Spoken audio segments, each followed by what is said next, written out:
اللہ تعالیٰ کے خزانے لامحدود ہیں، بے حد و حساب ہیں، کبھی ختم نہ ہونے والے ہیں۔ جس انسان کے قلب و دماغ میں اللہ تعالیٰ کے ان خزانوں کا یقین آ جاتا ہے اور اللہ کی ذات سے اس کا تعلق بن جاتا ہے، تو پھر اس کے اندر سے خوشامد، چاپلوسی، جی حضوری، آگے بچھ جانا، یہ سب ختم ہو جاتا ہے۔ اور جب اللہ کی ذات کا یقین اور اس کے خزانوں کا یقین دل و دماغ میں نہیں ہوتا تو انسان پھر ہر ایک کے آگے بچھتا ہے، چاپلوس بنتا ہے، خوشامد کرتا ہے اور ایسے ہی تعریف کرتا رہتا ہے کہ جو اللہ کی تعریف نہیں کرتا، اللہ کی باتیں نہیں کرتا، تو پھر اس کے تذکرے مخلوق کے ہوتے ہیں۔ اس ساری کائنات میں اللہ کی قدرت کے مظاہر نظر آ رہے ہیں اور اس کے خزانوں کو، اس کی ذات کو زوال نہیں۔ ساری کائنات کی جو ہمیں نظر آ رہی ہے یہ کچھ بھی نہیں، اور اللہ کی ذات بہت بڑی ذات ہے۔ یہ 7 براعظموں پہ اس وقت دنیا پھیلی ہوئی ہے، اور 7ویں براعظم انٹارکٹیکا میں صرف اور صرف برف کی تہ جمی ہوئی ہے، اور 6 براعظموں میں 251 ملک ہیں، اور یہ اس کی کوئی حیثیت نہیں ہے۔ سورج جو سائنسدانوں سے، ناسا سے ہمیں رپورٹ پہنچی ہے، ہم اس پر ایمان نہیں لاتے۔ اللہ کی ذات اور اس کی قدرت پر ہمارا ایمان ہے۔ اس کے یہ تخمینے ہیں، اندازہ ہے کہ سورج اس زمین سے 12 لاکھ گنا بڑا ہے۔ وہ ایک چھوٹا سا ستارہ ہے، اور یہ جو ہمیں نظر آ رہی ہے یہ کائنات، 6 براعظم، 251 ملک، ایک چھوٹی سی کہکشاں ہے، چھوٹی سی گلیکسی ہے جو 7.25 ارب میں پھیلی ہوئی ہے۔ اس کا جو پھیلاؤ ہے وہ 7.25 ارب میں یہ چیز میلا میل تک پھیلی ہوئی ہے، اور یہ چھوٹی سی دنیا ہے۔ ایسے ایسے سیارے اس کائنات میں ہیں جس میں یہ ہماری اس زمین، یہ پوری کائنات جیسی 100 گلیکسیز، کہکشائیں اس کے اندر سما جائیں۔ تو وہ اللہ جو ان سب کو بنانے والا ہے، سورج ہے، اس کے ساتھ سیارے ہیں، زمرد ہے، مشتری ہے، زحل ہے، اور اسی طرح اور 7 سیارے ہیں، اور یہ ساری کائنات کو وہ اللہ بنانے والا ہے۔ اور اللہ کی قدرت بے حد و حساب ہے، بے پایہ ہے، لامحدود ہے، اسے زوال نہیں۔ موسیٰ علیہ السلام اللہ تعالیٰ سے باتیں کرتے تھے، کلام کرتے تھے۔ ایک دفعہ اللہ تعالیٰ سے کہنے لگے، اے اللہ، قرآن میں اللہ نے ایک حکم دیا ہے، وَقَالَ لِلْأَرْضِ، قَالَ لَهَا وَلِلْأَرْضِ ائْتِيَا طَوْعًا أَوْ كَرْهًا۔ اللہ تعالیٰ نے حکم دیا زمین، آسمانوں کو کہ میری اطاعت پر جھک جاؤ، میری تابع فرما بردار بن جاؤ۔ اور سب کی طرف سے یہ جواب آیا، اللہ ہم تیری اطاعت کریں گے، طوعاً او کرہن، خوشی سے، ناگواری سے۔ تو موسیٰ علیہ السلام نے اللہ تعالیٰ سے عرض کیا، اے اللہ، اگر زمین آسمان تیرا حکم نہ مانتے تو کیا کرتا؟ یہ اتنی بڑی زمین اور اس کے اندر کتنے نظام، اور آسمانوں پر اربہ خربہ کے حساب سے ستارے، سیارے۔ اب سورج ہم سے 9 کروڑ 30 لاکھ میل دور ہے، اور سورج اتنا بڑا وہ ایک آگ کا انگارہ ہے۔ پوری دنیا میں رات ہوتی ہے، وحشت ہوتی ہے، اربوں کھربوں وہ لائٹیں جلائی جاتی ہیں، انرجی سیور جلائے جاتے ہیں، لیکن رات کی وحشت دور نہیں ہوتی ہے۔ رات کا تنہائی، وہ ڈر لگتا ہے انسانوں کو، اور سورج صبح طلوع ہوتا ہے اور ہر طرف روشنی ہی روشنی آ جاتی ہے۔ اللہ کی یہ قدرت کا ایک نظارہ ہے۔ موسیٰ علیہ السلام نے کہا اے اللہ اگر یہ تیری اطاعت نہ کرتے تو کیا کرتا؟ اور اللہ کی جو بات ہوتی ہے وہ حقائق پر مبنی ہوتی ہے، وہ طفل تسلی نہیں ہوتی، یا بہلاوے کے لیے نہیں ہوتی، یا مثال کے لیے نہیں ہوتی۔ اللہ کی ذات اس سے پاک ہے۔ تو اللہ تعالیٰ نے فرمایا میں ایک جانور بھیجتا اور یہ ساری کائنات کو ایک لقمہ بنا کے کھا جاتی۔ تو موسیٰ علیہ السلام نے کہا اے اللہ وہ جانور کیسا ہے، وہ جانور کہاں ہے؟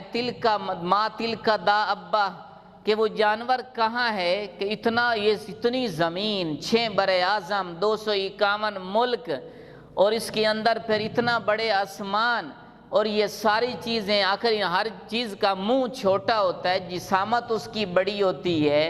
اے اللہ وہ جانور کہاں ہے، وہ کہاں ہے؟ آخر وہ کہیں رہتا ہوگا اور کہیں وہ چر رہا ہوگا۔ تو اللہ تعالیٰ نے فرمایا وہ میری چراگاہوں میں چر رہے ہیں۔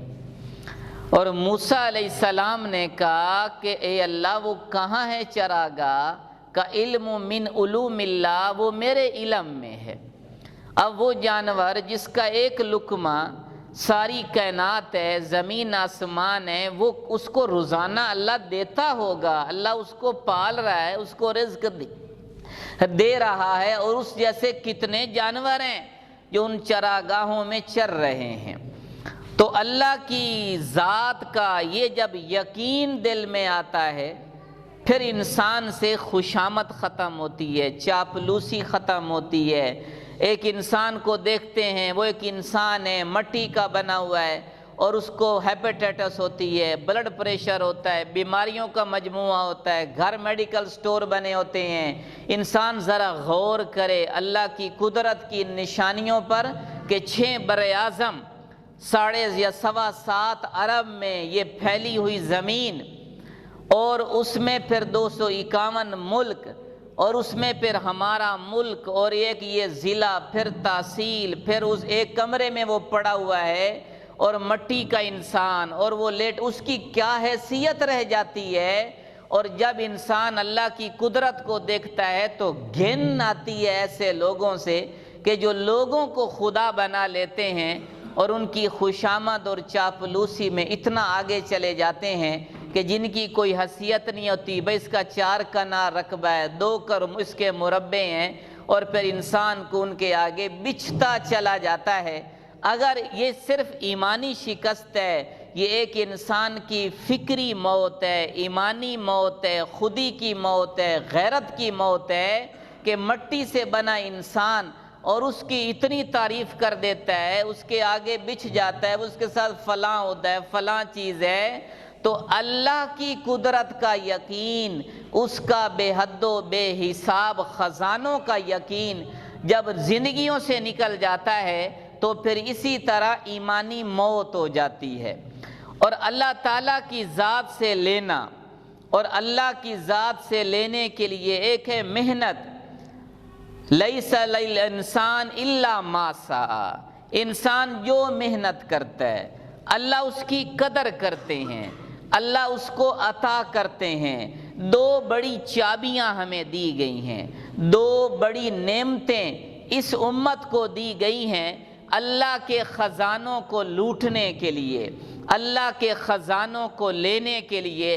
ایک انسان کی محنت ہے کہ انسان محنت کرے اور اپنے آپ کو کھپائے۔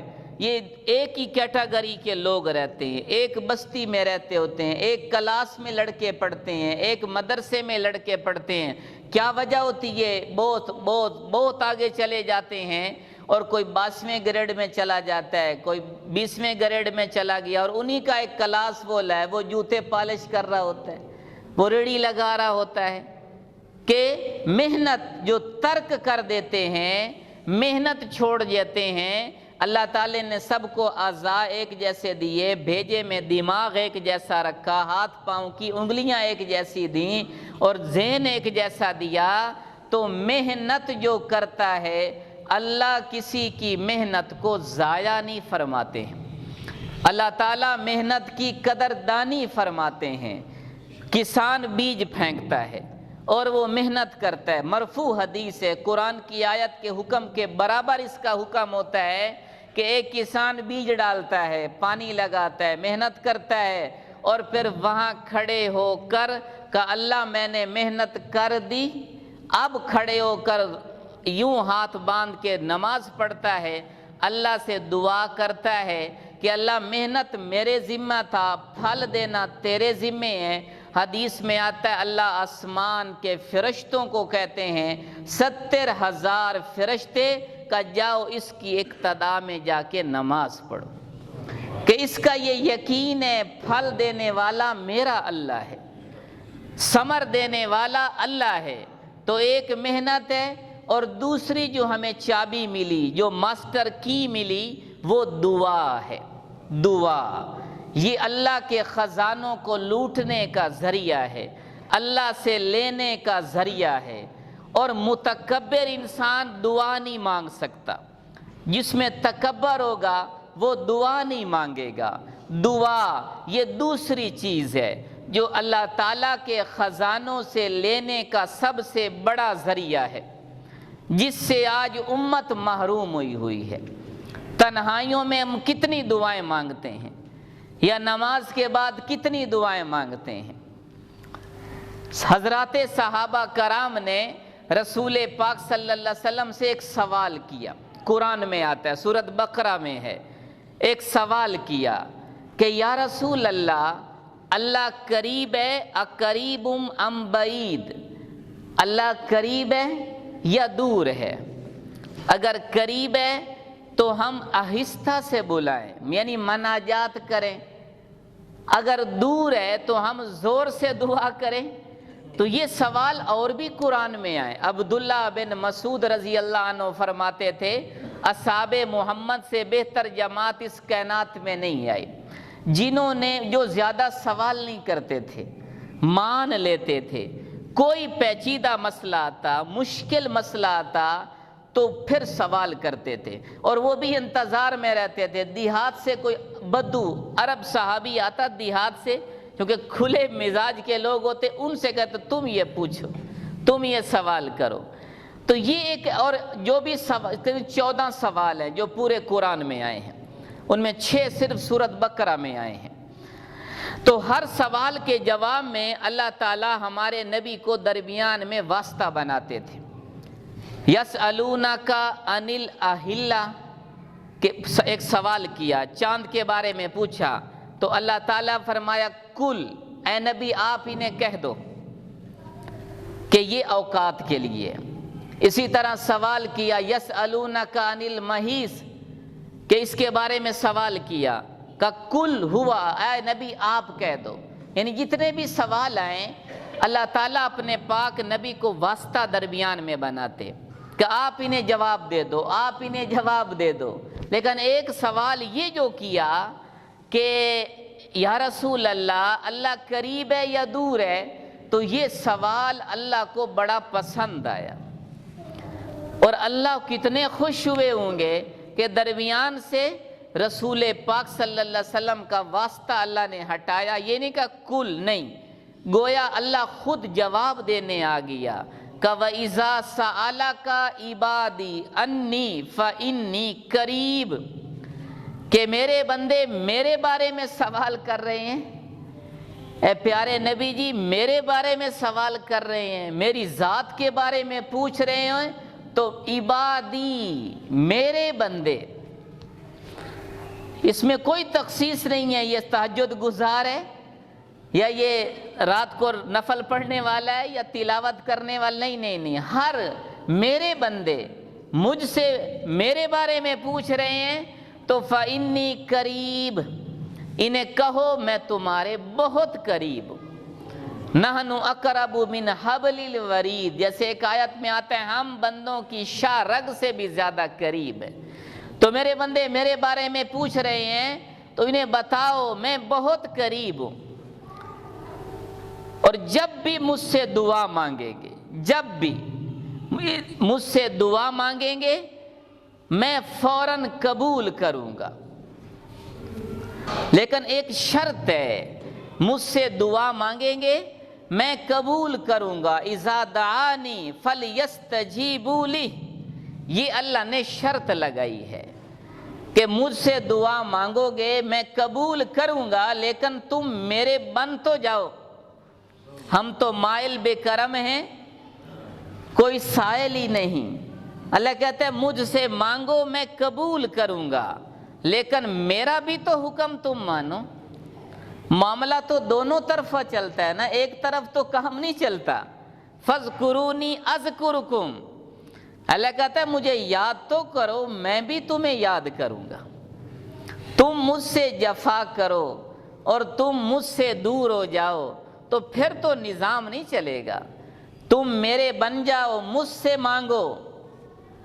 جب اللہ کی ذات کا یہ یقین دلوں سے اترتا ہے اور اللہ سے مانگنے کا یقین دلوں سے نکل جاتا ہے، پھر انسان کاسا لیس بن جاتا ہے، خود ہی غیرت ختم ہو جاتی ہے، ایمانی موت آ جاتی ہے، پھر نذرانوں پہ دعائیں منگوائی جاتی ہیں۔ یہ نذرانہ لے لیں، دعا کر دیں، ہٹا دو خالق و مخلوق کے پردے، پیران کلیسا کو کلیسا سے اٹھا دو۔ اللہ سے جب بھی مانگو اللہ قبول فرماتے ہیں، لیکن اللہ کہتا ہے پہلے میرے تو بن کے دکھاؤ، میرے تو بن جاؤ۔ بدر میں 2 جہاں کا رسول اپنی محنت لے کر آیا ہے۔ یہ دوسری ماسٹر کی ہے جو اللہ کے خزانوں کو لینے والی ہے، وہ ہے دعا۔ محنت کر کے دعا نہ مانگنا، یہ نفسانیت ہے، اور دعا مانگنا عمل نہ دکھانا یہ رہبانیت ہے۔ اسلام نہ رہبانیت کا دین ہے نہ نفسانیت کا دین ہے، اسلام روحانیت کا دین ہے۔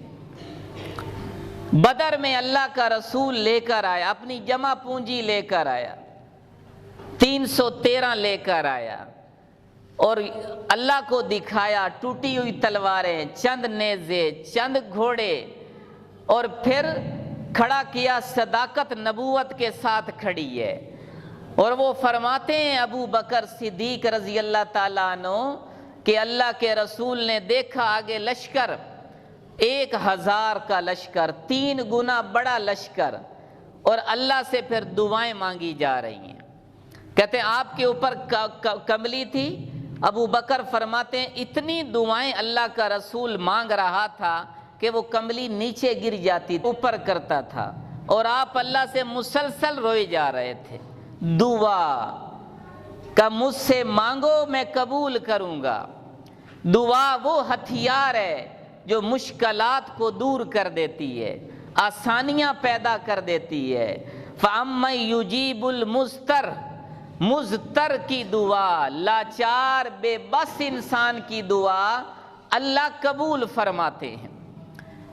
جو اللہ کی ذات کا یقین چلا گیا، ہمارے اندر سے دعاؤں کی حالت، دعاؤں کی حلاوت بھی اٹھ گئی کہ ہمارا کام فلاں سے بن جاتا ہے، فلاں سے بن جاتا ہے، ان کی کاسا لیسی، ان کی خوش آمد، فلاں کی چاپلوسی، یہی انسان کی ایمان اور خودی کی موت ہو جاتی ہے۔ پھر تو 2 جہاں کا رسول یوں مانگ رہا۔ ابو بکر فرماتے ہیں میں کندھے پہ پھر کملی کرواتا تھا، اور آپ پھر دعا، اللہ یہ میری پونجی ہے، میں محنت کر کے آیا کھڑا ہوں، یہ 313 ہیں، ان تہلک ہذہ الاصابہ فلا توبد، اگر یہ ہلاک ہو گئے تیری عبادت نہیں ہوگی پھر قیامت۔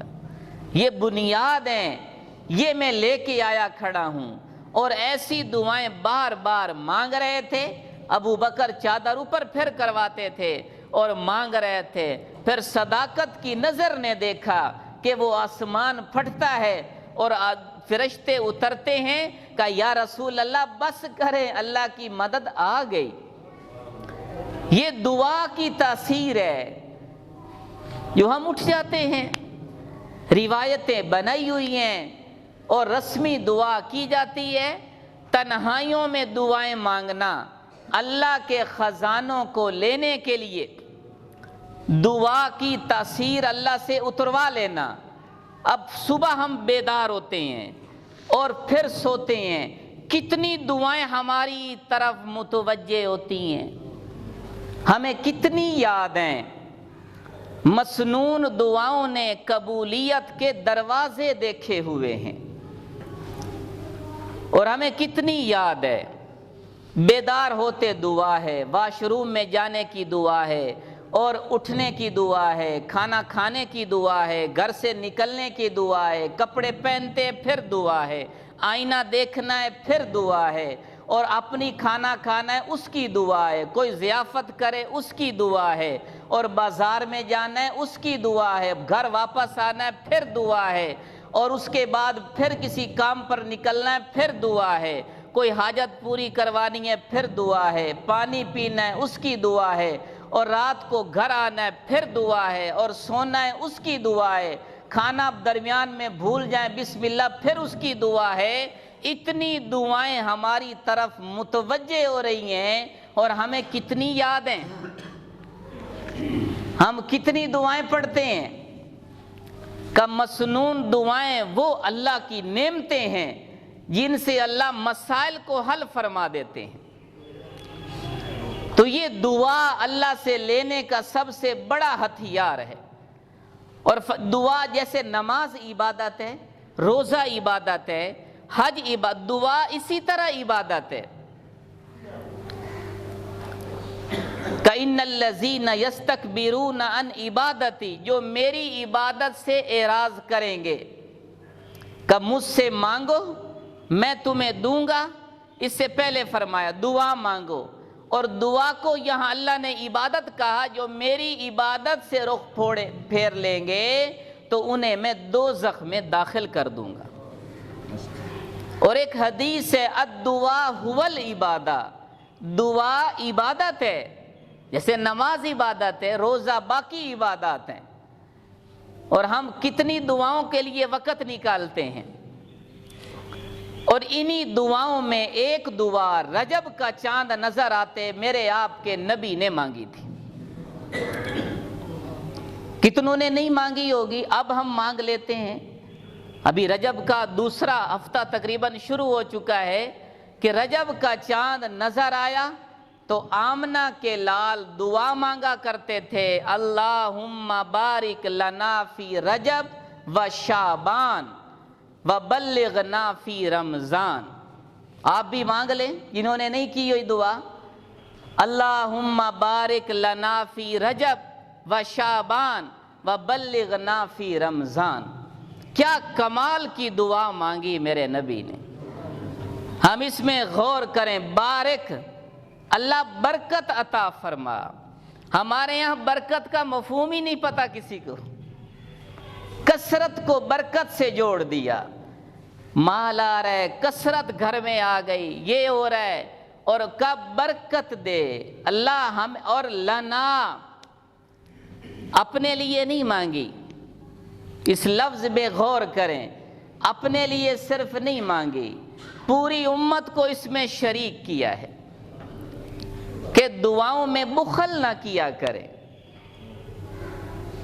دعاؤں میں بخل نہ کریں۔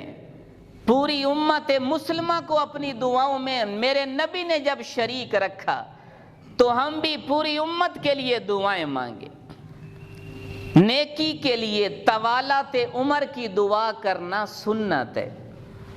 زندگی تو اللہ کو پتہ ہے، پل کا بھروسہ نہیں ہے، لیکن نیک کاموں کے لیے اپنی عمر کو بڑھانے کی دعا کرنا یہ مسنون ہے۔ اسی حدیث سے علماء نے لکھا ہے کہ رجب کا چاند نظر آ گیا، اب رمضان کا یہ مقدمہ ہے، رمضان المبارک کی تیاری کا مہینہ ہے، تو کہ اللہ ہمارے لیے رجب اور شعبان کو بابرکت بنا دے۔ آج کثرت تو ہے، برکت نہیں ہے، کثرت ہے، گھروں میں رونا ہے، پریشانیاں ہیں، جتنے بڑے بڑے مال والوں سے پوچھ لیا جائے کہ برکت چلی گئی، اور برکت آتی ہے نیک اعمال سے۔ آمنہ کے لال صلی اللہ علیہ وسلم کے مبارک عملوں سے گھروں میں برکت آتی ہے۔ ایک اللہ والے جا رہے تھے نا، تو کسی نے اس کو، مرید نے اس کو کہا، جیسے ہم بھی کوئی نیک آدمی آ جائے، کوئی نیک عالم آ جائے، نیک انسان بھی ہمارے گھر میں آ جائیں برکت کے لیے، اسی طرح کہتے ہیں نا برکت کے لیے تشریف لائیں، تو وہ اس نے کہا ہمارے گھر میں برکت کے لیے آ جائے، تو اللہ والے تھے، انہوں نے وہیں کھڑے کھڑے کہا ٹھیک ہے میں آ جاتا ہوں، لیکن میں جب تک تیرے گھر میں رہوں گا برکت رہے گی، میں چلا جاؤں گا برکت میرے ساتھ چلی جائے گی، تم اپنے گھر میں آمنہ کے لال کی سنتوں کو زندہ کر لو، برکت مستقل رہے گی، ہر لمحہ رہے گی۔ تو آج برکت کا مفہوم چلا گیا، برکت کسے؟ اللہ رجب شعبان نے برکتیں ہمارے لیے اتار دینا کہ آگے وہ پاک مہینہ آ رہا ہے جسے اے اللہ تو نے شہر اللہ فرمایا ہے کہ یہ میرا مہینہ ہے، اللہ کا مہینہ ہے۔ ہم میں سے کتنی اس کی تیاری کرتے ہیں؟ ابو الفضل ایک تابعی ہیں، وہ فرماتے ہیں رمضان المبارک سے 6 مہینے پہلے ہم رمضان المبارک کی تیاری کے لیے شروع ہو جاتے تھے، مقدس مقامات پر، مقدس لوگوں کے پاس قبولیت دعا کے لیے جاتے تھے، پتہ چلتا وہاں دعا قبول ہوتی ہے، وہاں مزدلفہ میں ہوتی ہے، مینا میں ہوتی ہے، مقام ابراہیم پر ہوتی ہے، ہم وہاں جا کے دعائیں مانگتے تھے اللہ صحت سلامتی کے ساتھ رمضان تک پہنچا دینا۔ اور ہم کتنا مانگتے ہیں آج نیک لوگوں کے پاس، اللہ صحت اور تندرستی کے ساتھ رمضان تک ہمیں پہنچا دینا۔ اور پھر جب رمضان ختم ہوتا تو ہم بعد میں وہ فرماتے ہیں 6 مہینے پھر دعا مانگتے رہتے تھے اللہ جو رمضان میں عبادات کی توفیق دی اسے قبول بھی کر لینا۔ تو دعا وہ ہتھیار ہے جو اللہ سے لینے کا بڑا ذریعہ ہے۔ ہم نے دعائیں مانگنا ہی چھوڑ دی، اس لیے خوشامد کرنی پڑتی ہے، کام اٹک جاتا ہے، فلاں کے کاسا لیسی جی حضوری، فلاں کی خوشامد۔ اور جب انسان کا اللہ سے تعلق بنتا ہے اور دعائیں مانگتا ہے تو یہ چیزیں پھر ختم ہوتی چلی جاتی۔ تو میرا نبی 2 مہینے پہلے دعا کر رہا ہے، 2 مہینے پہلے دعا کر رہا ہے کہ اللہ صحت کے ساتھ، تندرستی کے ساتھ، سلامتی کے ساتھ، عافیت کے ساتھ ہمیں رمضان تک پہنچانا، کہ کوئی ایسا مسئلہ نہ بن جائے کہ ہم اس مبارک مہینے کی برکتوں سے اور اس کے ثمرات سے، اس پر اللہ کی اترتی ہوئی رحمتوں سے محروم نہ ہو جائے۔ تو یہ دعا ہے جو ہماری طرف ہر وقت متوجہ ہے، ہر کام کی مسنون دعا ہے۔ وہ دعائیں یاد کریں، اللہ رحمتوں برکتوں کے دروازے کھول دے گا۔ تنہائیوں میں اللہ سے دعائیں مانگیں، لمبی لمبی دعائیں کریں، جو آمنہ کے لال دعائیں مانگا کرتے تھے۔ تو پھر ان مادی نقشوں والوں کی چاپلوسی نہیں کرنی پڑے گی، خوشامد نہیں کرنی پڑے گی، جب ہم جھکنا نہیں پڑے گا، بچھنا نہیں پڑے گا۔ جب اللہ سے تعلق بنے گا اور دعاؤں کے دروازے کھل جائیں گے تو اللہ سارے کام ہمارے بناتا چلا جائے گا۔ تو یہ آمنہ کے لال 2 مہینے پہلے اللہ سے یہ مانگ رہے ہیں، ہم بھی اس کو مانگ لیں کہ اللہ صحت سلامتی کے ساتھ، تندرستی کے ساتھ ماہ رمضان تک، اللہ اس ماہ سیام تک ہمیں پہنچا دینا، تاکہ وہ برکتیں رحمتیں بھی ہم بھی اللہ تیری وہ لے سکیں۔